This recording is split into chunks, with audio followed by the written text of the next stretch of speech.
Great. So I'm Emily Reid. I'm the Devon Climate Emergency Project Manager. So I support the Secretariat. I provide the Secretariat to the partnership that you'll hear more about in a moment. We're joined today by Sue Goodfellow, who is the Vice Chair of the Net Zero Task Force and also Chair of Devon Wildlife Trust, and also Charlotte Brown, who is our Communications Officer and will be monitoring the chat and feeding the questions back. So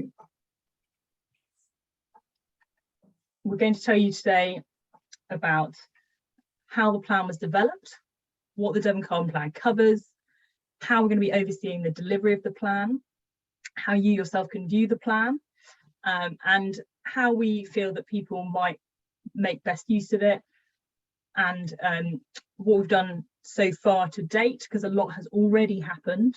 Then we're going to hear a few examples from different partners who are already planning on how they're going to use the plan, and tell you a little bit about the Devon Climate Declaration as well that you might wish to sign up to. As I said, there'll be a chance for a Q&A, so do pop your questions in the chat and we'll let you know how to find out more. So I'm going to hand over now to Sue, who's going to tell you about the plan. Thank you, Emily. Can everybody hear me to start with? Yes, good, excellent. Okay, well, good evening and welcome to this webinar on the Devon Carbon Plan launch, which we're absolutely delighted to see, because we've been working on it for quite a long time, and we worked on it through COVID, and we're absolutely delighted to see it in all its final glory. So I'm going to tell you today a little bit about how it came about. The Devon Climate Emergency was declared, I think, something like May 2019, Emily, something like that, I can't remember. But anyway, in response to the ecological and climate crisis emergency, which was then very much on people's minds. So the Devon Climate Emergency Group formed a partnership of about something like 29 different partners, which were mostly leading NGOs, local authorities, and different organisations with a particular remit for Devon.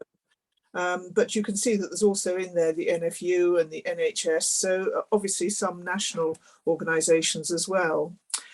And they had 3 objectives, which you can see on this slide: to reduce carbon emissions to net zero by 2050 at the latest, and there was some debate about that particular date, but at the latest. So we hope we might get there earlier, to improve the resilience of Devon's environment and to prepare ourselves and our communities for a warmer world. So those were the 3 main objectives. And in order to achieve those, the emergency group set up a task force, a net zero task force, which still consists of at the moment, 15 specialists in various areas such as energy and the economy and transport. Myself, I was representing the natural environment. There were a whole range of people there. We were independent and we tried to be as objective as we possibly could be. We were apolitical, and we were chaired by Patrick Devine-Wright from the University of Exeter, who is himself an expert on climate change. And our task was to produce a Devon Carbon Plan. So the Devon Carbon Plan was planned to nest with other plans. It's not the only plan. You might say, well, there's a lot of plans, but actually they operate at different levels and they interact with each other. So they nest within each other. They're probably ready now. Can we have the next slide, please, Emily? Yes, there we go, sorry. Great, thank you very much. So this shows you in a diagrammatic form the carbon plan process. So we started in October 2019 with a call for evidence, a youth parliament and thematic hearings. And the idea was to go out and gather people's views from as wide a range of people as possible across Devon. We were originally going to go straight to the carbon plan, to have a final carbon plan, but we actually decided, because of COVID, that we would have an interim carbon plan, which meant that we actually had some framework continuing to work. We didn't want to delay everything because we had no idea how long COVID would last. So we produced an interim carbon plan in December 2020, which then went out to consultation until the end of February 2021.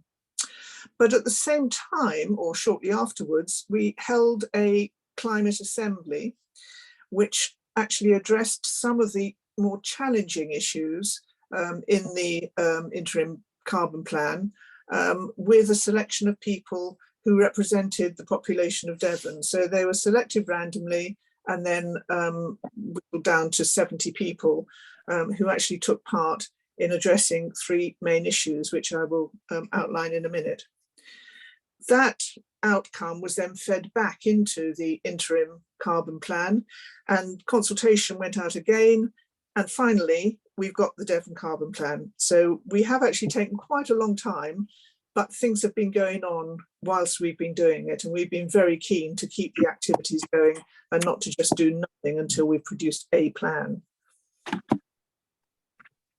So the call for evidence lasted 3 months. It closed, as it says on the slide, at the end of January 2020.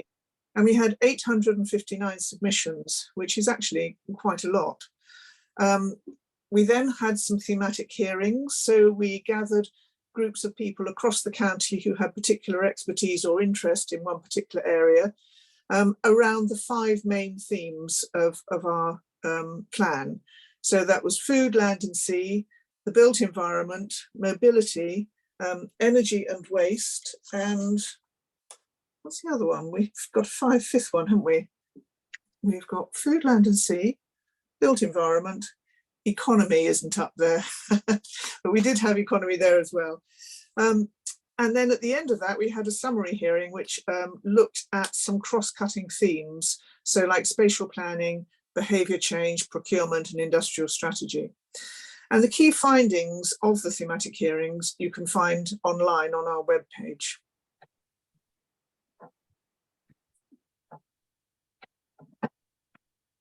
A little bit about the Youth Parliament. We had a summit in November 2019 with a workshop to gather opinion on decarbonisation options. We were very keen to include young people. All of Devon's secondary schools were invited to attend, and in the end we had 15 schools with 75 students who all fed into that parliament. We then published the interim plan in December 2020 and put it out for public consultation. We had, as you will see, over 1,000 responses, overwhelmingly supportive, but people felt it was a bit wordy, it needed to be more concise. But as I've said earlier, in the meantime, all of us are getting on with taking action. So the Citizens' Assembly was held online in June and July 2021. We didn't actually want to hold it online, but we had to, so there we are. And it met for 24 hours in total over a series of weekends, etc. We were advised by the University of Exeter how it should operate, and they have particular expertise in running citizens' assemblies. So that panel of 70 citizens discussed 3 big challenges which we felt were too controversial and challenging to actually put in the interim plan, but we really wanted them to be addressed by everybody collectively. So the 3 big challenges, which were particularly controversial, were how Devon should encourage people to retrofit buildings more quickly, how Devon could encourage people to use their cars less, and whether we should have more onshore wind, and if so, under what conditions. So there is a report from the Citizens' Assembly, and the outcomes from that were fed into, as I've said, the final plan. So the plan itself has these objectives that you'll see on the slide, and I won't read them out because you can read them here for yourselves, but those are the main objectives of the plan. And I've lost my place on my second screen, forgive me.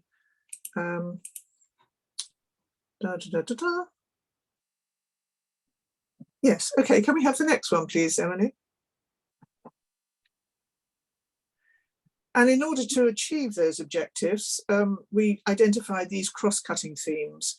So we looked at behaviour change and community engagement, knowledge sharing, skills and learning, because we can all learn a lot from each other, spatial planning, in other words, what goes where and how, access to finance and resources, which is going to be crucial and is crucial, and procurement and commissioning.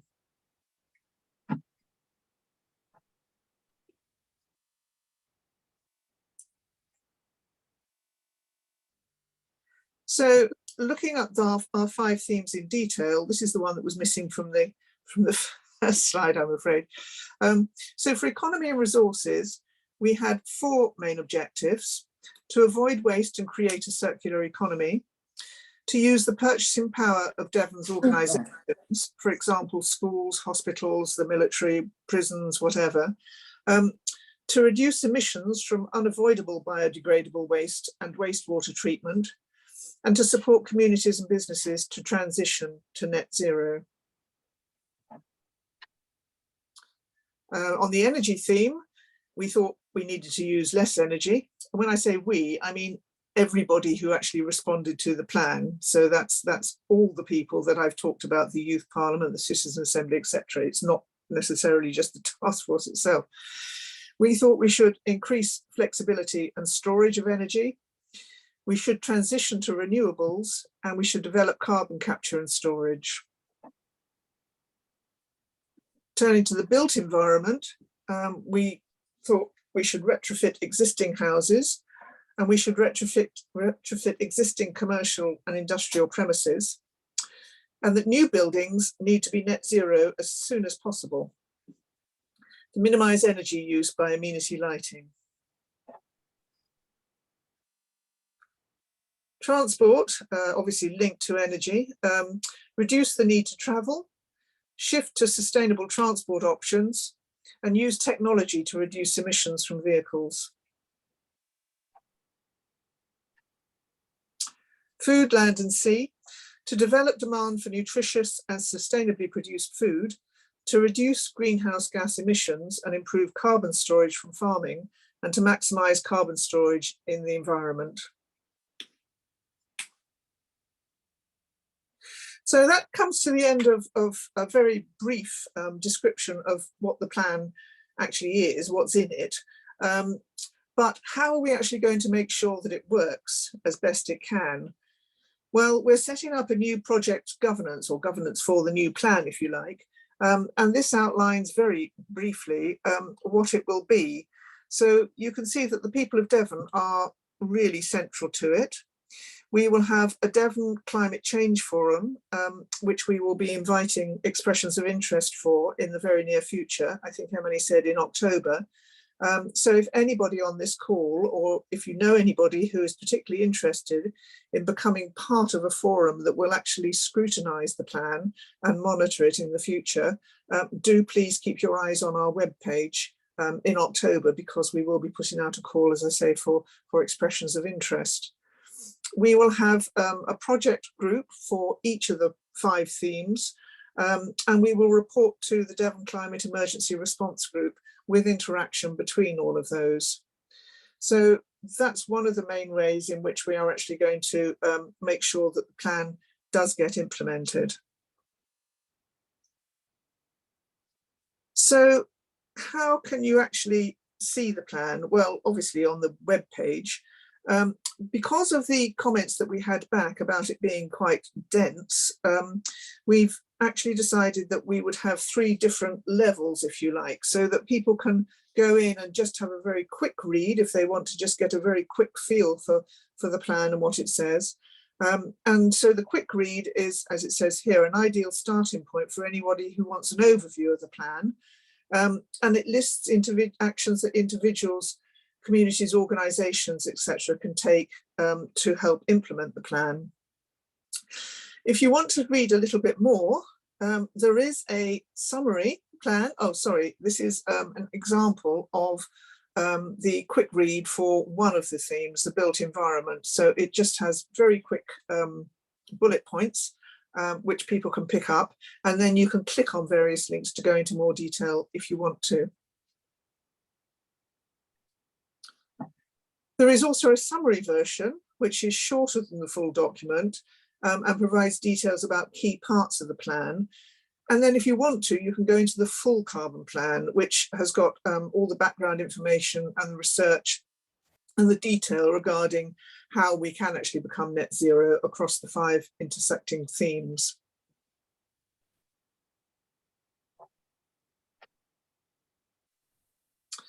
So that's what it is. So that's the process that we use to draw it up. A very brief description of what it is, but how can we actually use it? So I think the main thing that we can do is to take a look at the actions in the carbon plan, which, as I say, are sort of people's educated best guesses, if you like, of what we can do, and identify the ones that we can help with. And so we've summarized the action into tables so that you can actually look quickly at the tables and mark the things that perhaps you could do, or you could encourage other people to do, or you could join with others to do. So that's one of the ways in which you can use the plan.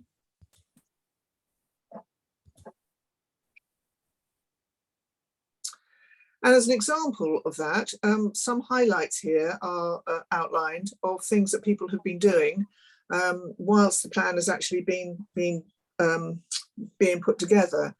So you can see that actually there is quite a lot going on. We obviously need to do a lot more, but there is a lot going on. So more than £1.1 million is delivering tens of thousands of trees. There's a one-stop shop for energy advice and building upgrades being established by Cozy Devon. And I know that a number of communities are actually having energy workshops within their villages and parishes, which is very good and has been well attended. The Devon Food Partnership has been created, which is helping to improve sustainability of food and farming and addressing food waste. Energy improvements in public buildings worth £26 million are being delivered. A local nature recovery strategy has been designed for Devon, which actually shows how to put the resources that we've got into the best places to benefit wildlife and the environment. And over £1.2 million has been distributed to local businesses and communities for green innovation. There are also local cycling and walking infrastructure plans being put in place at the moment. And I believe this month is National Cycling Week or Devon Cycling Week. I can't remember, Emily, but there's a big promotion of cycling this particular month. So there are quite a lot of things going on. And one of the things people can do is actually to sign up to the climate declaration. So on the website, we've actually got a place where you can endorse the climate declaration and tell us what you're doing to tackle climate change so that we can all share our stories, because we can learn from each other, and that's really, really important.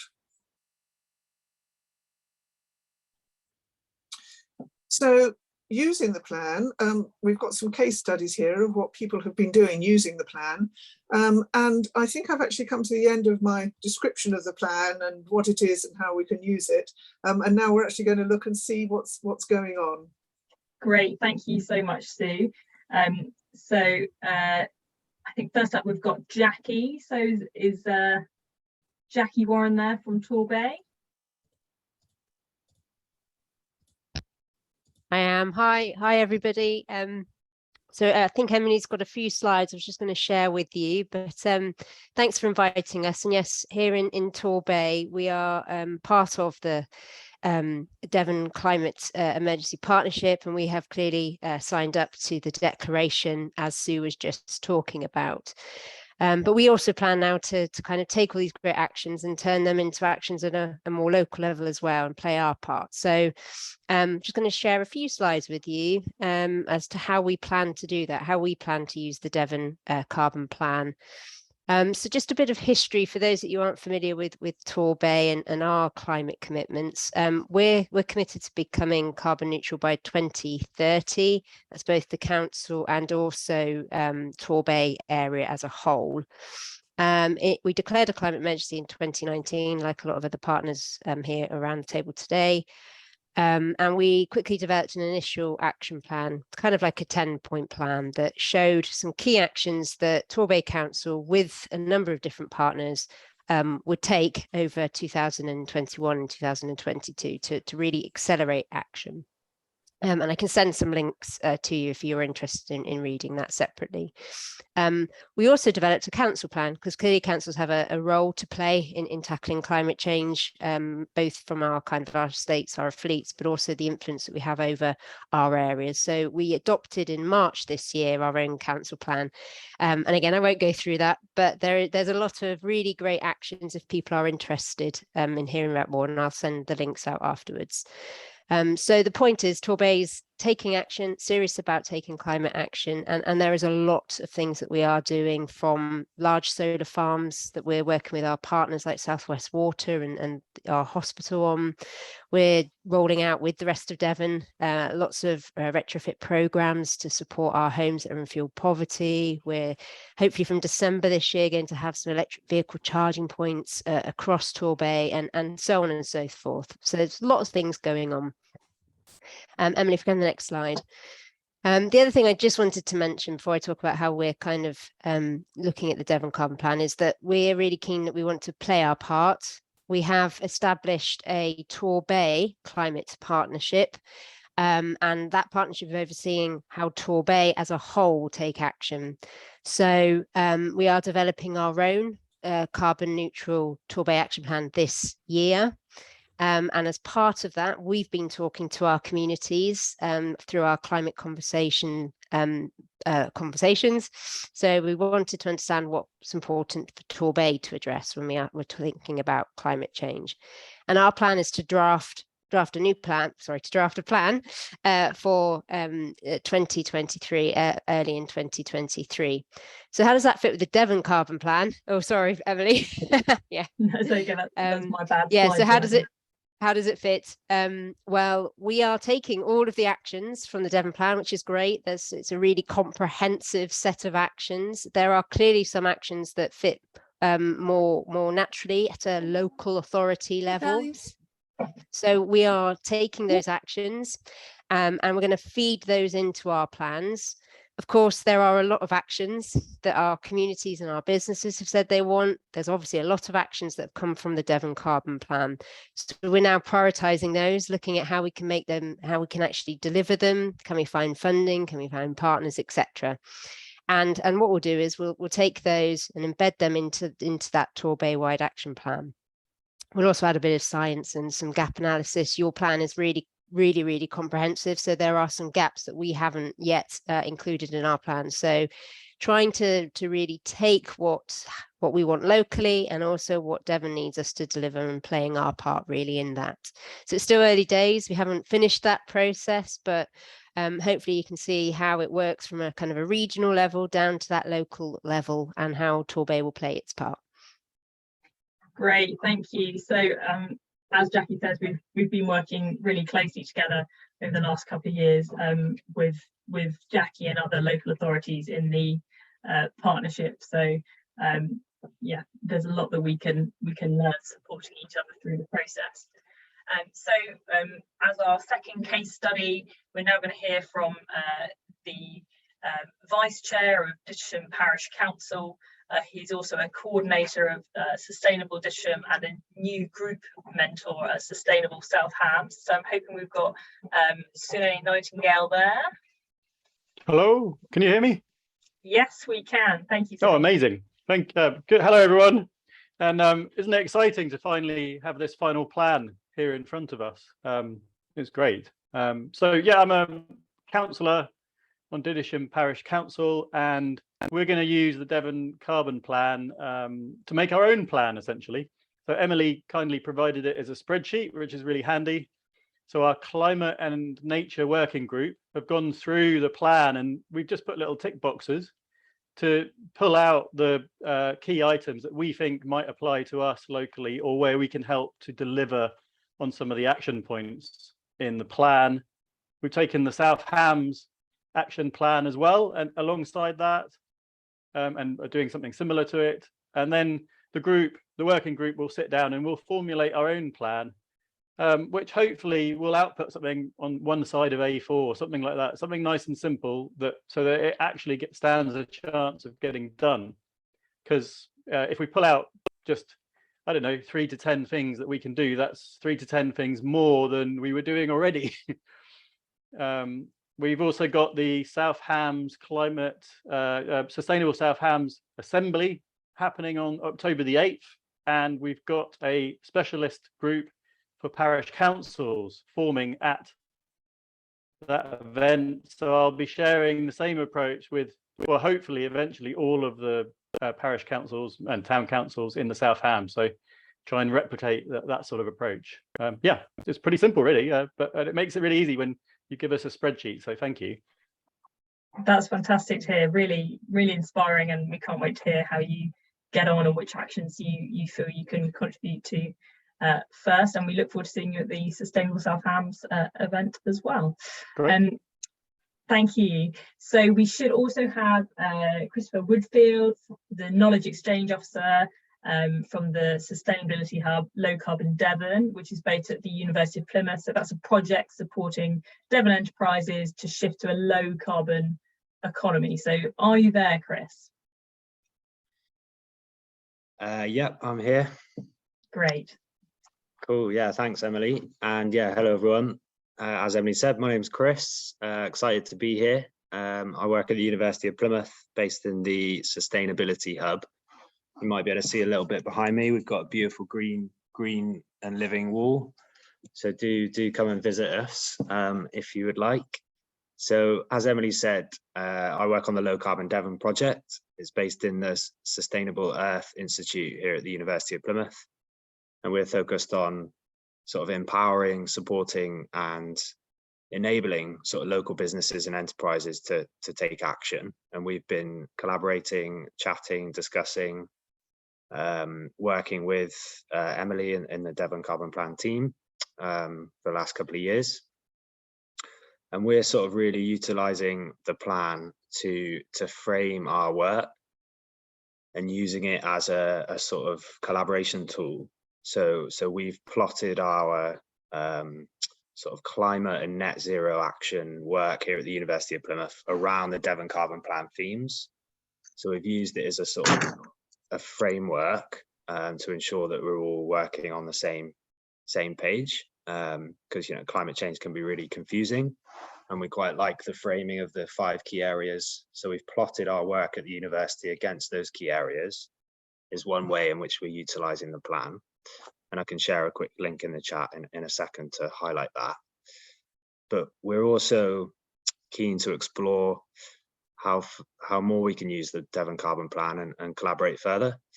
So we've got an event coming up on the 11th of November where we are going to showcase the plan and hopefully sort of work with the team here to sort of share the plan, to share what it is, and see how we can sort of spread that voice of the plan and how people can take action on it. So really keen to explore. We're sort of fully on board and keen to use our collective voice to make a positive difference. And sort of lastly, another project we've been working on with the team in collaboration is a project called Net Zero Visions. And we're really passionate about visioning a more beautiful world and then going out and creating it. So it starts with that imagination, that optimism and hope. And yeah, we're really excited and keen to see what happens. Fantastic. Thank you, Chris. Yeah, there's some really exciting stuff that we've been working on with Plymouth at the Low Carbon Hub. Do, if you're in the area, go and see the outside of the hub as well, because there's a brilliant new mural as part of the Net Zero Visions project, and it's even got some augmented reality. So parts of the mural can move if you point your phone at it through the QR code. So that's been really exciting to collaborate with people on that. So it looks to me as though questions have been coming in through the chat. So I think Charlotte has been collating them, and Charlotte, if you could feed some back to us and let us know if there's anyone in particular you'd like to answer, or if not, we will answer as appropriate. Yeah, absolutely. I can read them out.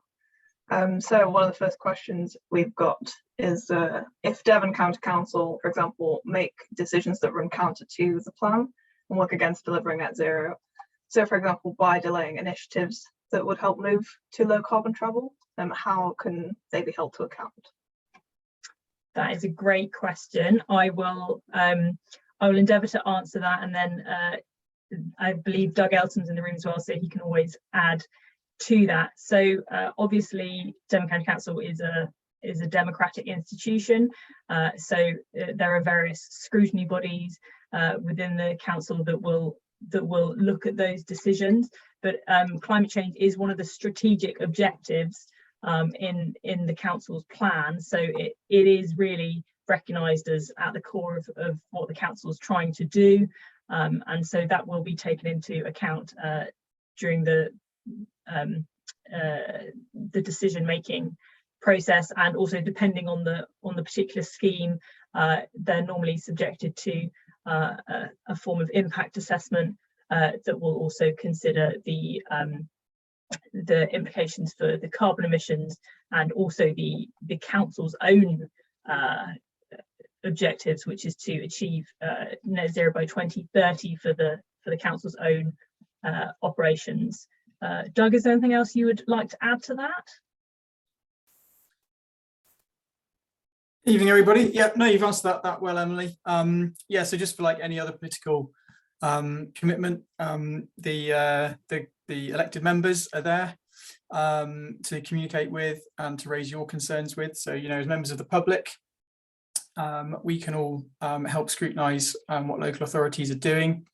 And of course, you've got the Climate Change Forum, which will be created, which itself will be undertaking an annual review of how the implementation of the plan is going, and it would identify where there are sort of significant deviations from the plan.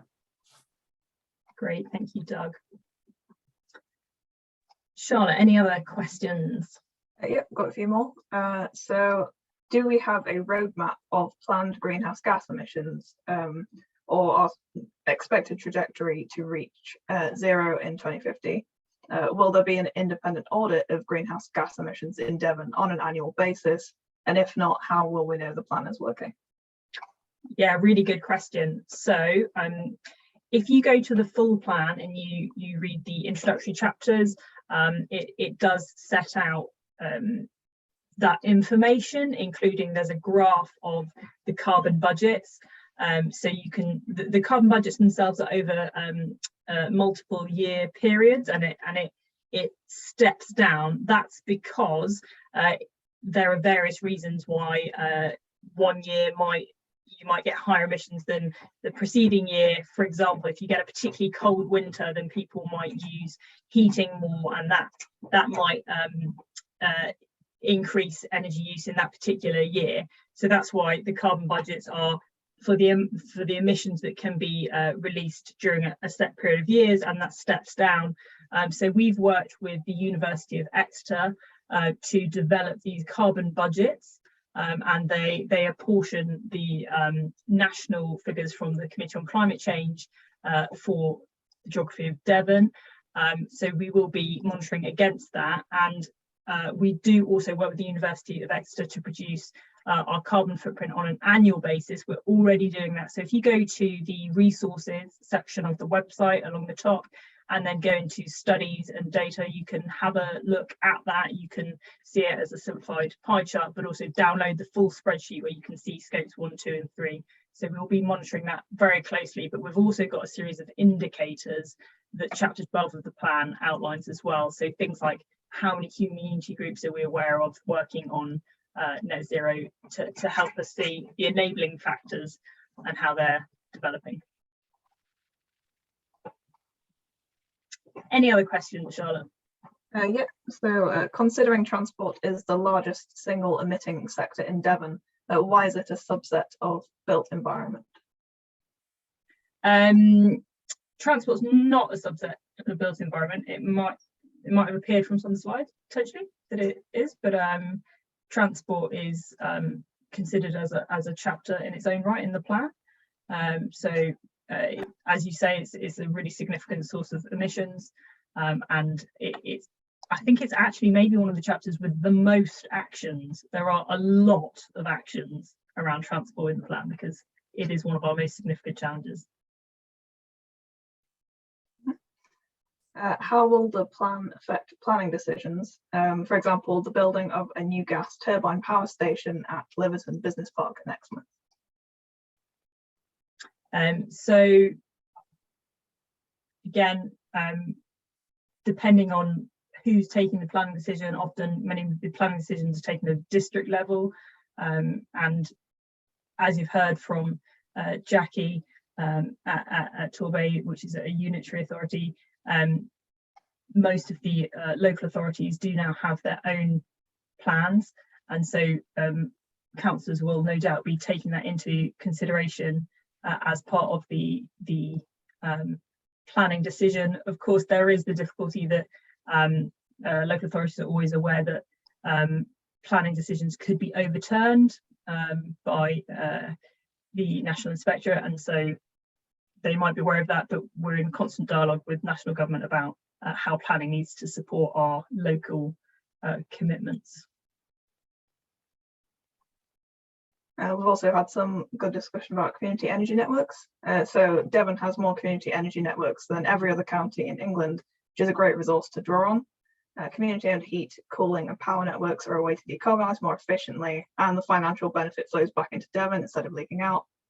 This has been done by other councils as examples. And do you think there is a scope for big projects like this to be encouraged as part of the plan delivery?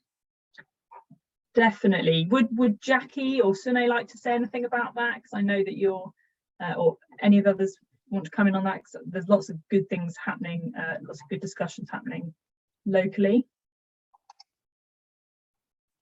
It's my question, Emily, so Okay, well that's fine. Oh no, I won't put it back at you then. I'm not trying to avoid it, but I'm aware that there's a lot of expertise now. There is we are looking at some community heat networks at the moment. I noticed Doug's unmuted himself, which implies that he's itching to get in on that question. Well, I thought I could answer it for you as others weren't. So, yeah, as you say, community energy in Devon, we've got one of the strongest community energy sectors in the county. In the UK. Community energy is a key part of the energy supply section of the plan. Absolutely, we want to keep as much of that money in Devon as we can. We don't want any of that money leaking out to corporates elsewhere. The Devon Community Energy Network is actually meeting tomorrow morning. That's been ongoing in Devon for about 12 years now. And we've got about 15 community energy organisations that take part in that network. They've got to a point where they've established an additional company that represents them all as an umbrella company. It's called the Devon Energy Collective. And what that company is trying to do is now develop much larger schemes. Field scale solar and indeed onshore wind. And the idea is that the public sector agencies in Devon, principally the public sector ones, would start buying power directly from those community owned larger schemes. And the profits that the community energy or Devon Energy Collective would make would get flowed back down into the parishes where those schemes exist. So yeah, the ambition for community energy is sort of scaling up in Devon beyond just the town-based groups now, which is really exciting. Great, thank you. I don't know if Doug introduced himself. So Doug, just for the benefit of everyone, do you want to say who you are? Yeah, I did in the chat, but yeah, did. I'm Doug Elton. I work for Devon County Council, and yeah, I'm the climate lead at the authority. Great, thank you. Charlotte, any other questions? Yeah, so we've got one more, which is many projects lack pump priming funding to move projects from volunteer driven to business as usual. What sources of funding expertise are available to support these projects?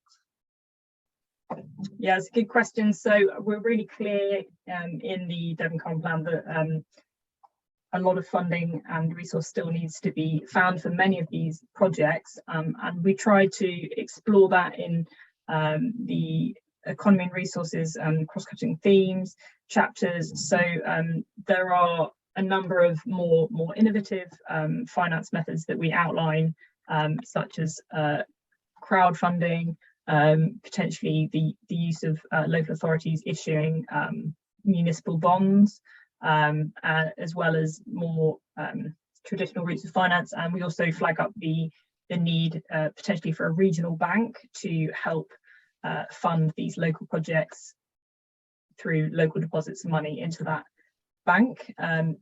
So we're really aware that there is a real need for different finance options, and with things, for instance, housing retrofit.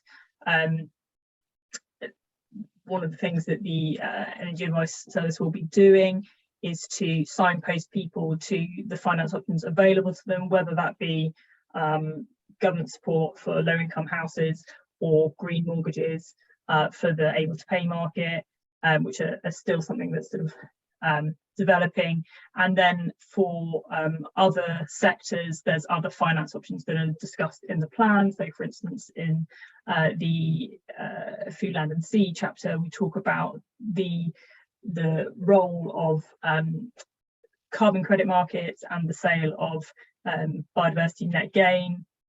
So those are different mechanisms that allow different sectors to try and finance some of the change that needs to be done. There's also some conversation going on, for instance, about the potential for the sale of carbon credits, where, for instance, a small business that couldn't itself afford to decarbonise its operations could be paid to do so through another stakeholder buying a carbon offset mechanism for something that they couldn't currently reduce themselves because of the available technology. So there is quite a lot of detail in the plan about different options, but we need to continue to communicate that so it's easy for people to find. I have another couple of questions as well. So considering onshore wind is the cheapest method of generating energy, are there any plans for increasing onshore wind farms in Devon? So the Devon Climate Assembly considered the role of onshore wind, and so they decided that this was something that they thought was appropriate if the benefits of onshore wind were the community would receive the benefits of onshore wind and also have a large say over what happens in the area, for example, through community energy. So there are a number of actions that speak to onshore wind. They also propose that we engage national government around the current planning policy framework on onshore wind. There are some encouraging signs from the new government that is something that they're interested in looking at, because it has been to date very, very difficult to get onshore wind built. But given the current energy crisis, it sounds like that's something that people are willing to consider. And I think if that is the case, then we just need to be we need to foster an environment where it's communities who get the benefit from that. What was the most challenging thing in the process of developing the plan, and what's the most exciting thing about the plan you're looking forward to implementing? Sue, do you have any thoughts on the challenging aspects of developing the plan? Yes, I mean, I actually think the most challenging part was at the beginning, because it seemed such an enormous issue, and you know, the problem is that you look at it and you think, gosh, there's so much that needs to be done across so many different sectors. How can we start? And I think that for me was the most challenging time, actually. I think once we got our heads around where we could make the most difference in terms of different themes, it actually became easier to find a way through. But at the beginning, it was overwhelming, I would say. So for me, that was one of the most challenging things. And the thing that I'm most looking forward to implementing, I mean, there are lots of really interesting things, and there's so much sort of bubbling up around Devon at the moment in terms of new ideas and innovation, that actually I am I am much more optimistic than I was right at the very beginning of this process. So that's really good. But I suppose you probably expect me to say this, but I think it's to do with land management and actually managing land for multiple benefits. And so what's exciting to me is the thought that actually Devon, as a largely agricultural county, can actually use the land within the county to address carbon storage, adaptation, nature recovery, flood alleviation, just so many things for a multiple benefit. And I think people are beginning to realise that actually you can have all these win-wins if you manage land in the right way and if the support is there financially and practically and skill sharing, etc. So that's it. That excites me. Great. And Jackie, did you want to add anything on challenges and things you're excited about? Oh yeah, well, challenges, like I guess, how do you get so many partners to kind of come to consensus? So I think that's always going to be challenging, which has clearly been overcome. I guess things I'm most excited about, I think right now we're all, suffering with the cost of living crisis. So I think there's some really exciting things in here about how we're going to retrofit Devon's homes. There's lots of specifics in there, but things like a one-stop shop advice centre so that residents can actually get really good quality advice, but also go there for grants and other support. So yeah, that's the one for me. I think right now is really topical and going to really help all of Devon's residents. Great. Yeah, it's good to hear. Well, yeah, lots of things to be excited about, I think. But yeah, as you say, Jackie, it has been challenging to pull together all the detail of lots of feedback from different stakeholders and ensure it's a plan that we come out with that everyone can sign up to, and that seems to be so far what we've achieved. So that's really gratifying. Any other questions, Charlotte? Right, so we've seen some discussion about effective behaviour change. So the question is, we've seen that encouraging is minimally effective in changing behaviours, for example, around car use. So why does the transport section talk about encouraging and promoting when these aren't likely to be effective? Good question. That is something that we do talk about. There is a place for that, but I think if you also look at the cross-cutting themes chapter where we talk about behaviour change, we're really clear that actually we recognise the role of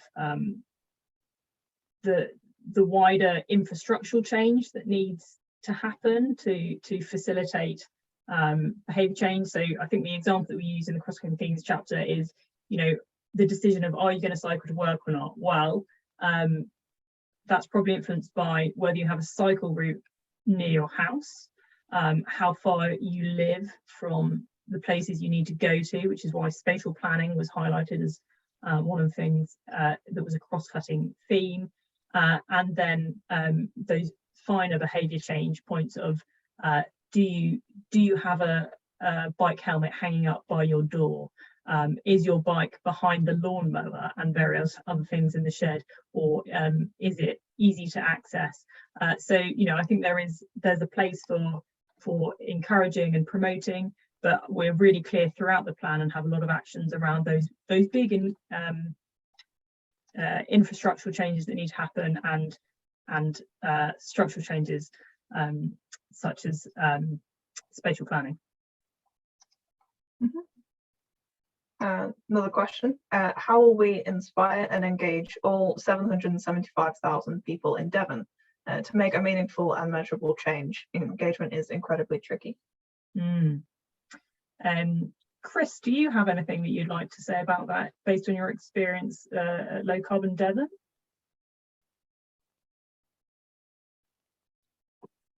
Yeah, I can try. It's a lot of people, and I think so many things. Yeah, I mean, from the learnings from the Low Carbon Devon project is that, I mean, it sounds, yeah, particularly from the Net Zero Visions project, which Emily mentioned earlier, that engaging people emotionally is really important, and using art and culture and making things beautiful, I think, is really important, you know, and having a shared vision of a more positive future, and that people have ownership over that. So it's not being done to, but it's a collaborative thing that people come together, they share stories, they co-create and co-design a vision that sees them in it and that sees people in it, and then they work together to create it. So I think that sort of ownership, shared responsibility, that sense of empowerment is really important. And I think that's, you know, built through trust, through connecting people in a meaningful way. And for me, like, creativity and art and storytelling and having the space to explore those things is really important. And it's that sort of connection. So whether that's connection with nature, connection with people, or everything, I think that's the real sort of beauty of something like this, that it can bring multiple different people together from across different sectors, across different cultures, backgrounds, areas of work and play, to combine to have that vision. So I think just, yeah, for me, it's that sense of connection and having a vision, but ensuring that it's truly co-created, and that people have that sense of shared responsibility and collaborative action. And working with businesses, with obviously you're connecting sort of people doing research and businesses, any learnings from there?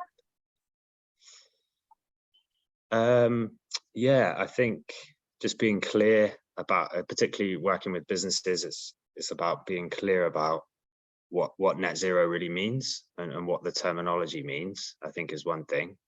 And then again about, so we've been running some carbon footprinting workshops for businesses, which is just setting out, you know, what does this mean in simple, plain, clear language, and then guiding businesses through the process of how do we measure your carbon footprint, where do you start, and then bringing in steps to reduce that. So I think there's lots of potentially confusion out there, and possibly for members of the public as well, around, you know, what do these terms mean, how can you relate to them. So just being open and honest that, you know, we're not all perfect and we don't have all the answers, but if we can create the space to explore those together, then that's the most important thing, and sort of sharing those learnings. I think for me, there's potentially an old school maybe myth that sort of business is about competition, but actually a lot of the businesses we've been working with are really open for knowledge sharing. And yeah, they may be competitors, but they know that this is bigger than themselves. So actually collaborating benefits everyone, and particularly for the long term. No, that's really great to hear. Yes, some great insights there. Thank you, Chris. Cool. Any other questions, Charlotte? Yeah, we have a few more. So what percentage of reduction of overall emissions do we need to see annually in our county to meet the target of 2050 at the latest to be net zero? I believe off the top of my head, it's around 8%. Does that sound right to you, Doug? Sounds about right, but of course, on an annual basis, the emissions are going to fluctuate due to things like economic output and the weather. And so that's why the carbon budgets are important, and they're in the plan based over 5-year periods to allow for that fluctuation. Great, thank you.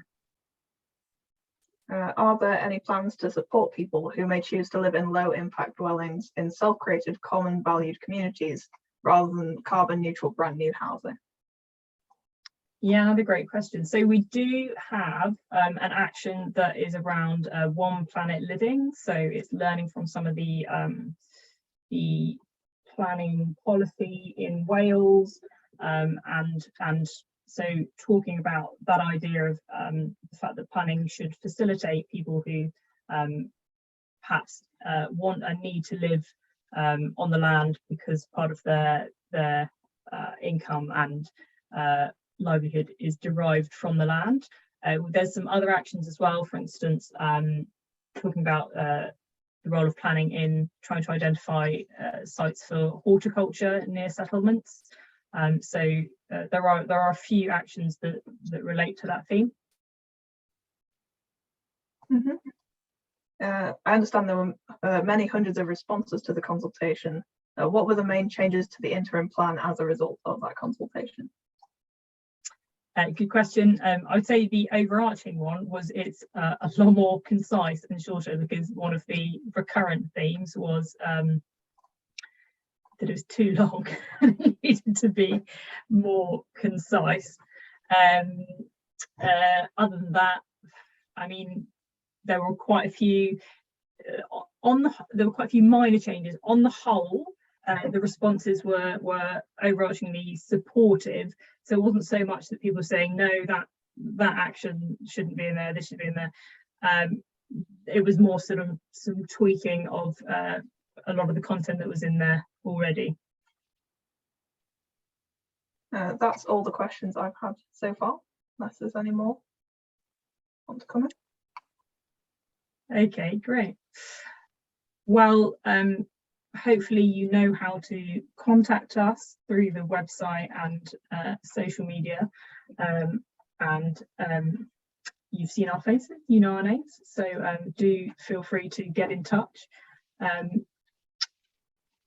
I will share, so there on the slide, these are the various ways that you can communicate with us, so please, you know, if you do have any questions, if you're looking at the plan and trying to think about how you can take action on it in your own community, and you'd like to discuss that further, or as Sue said, if you'd like to tell us about the things that you're doing so that we can share it with others, then that would be fantastic if you could do so. Oh, apologies, my screen share's just dropped out for some reason. So yeah, thank you very much for your time. It's been fantastic to hear so many of your questions. Thank you to Sue, Charlotte, Chris, Sune, Jackie, Doug and others, and we look forward to working with you very, very closely for many decades to collectively achieve net zero. Thank you for your time. Bye, everyone. Congratulations and well done. Thank you, Sune. Bye, Thanks, Take everyone. This care. was really good. Thanks, one and all.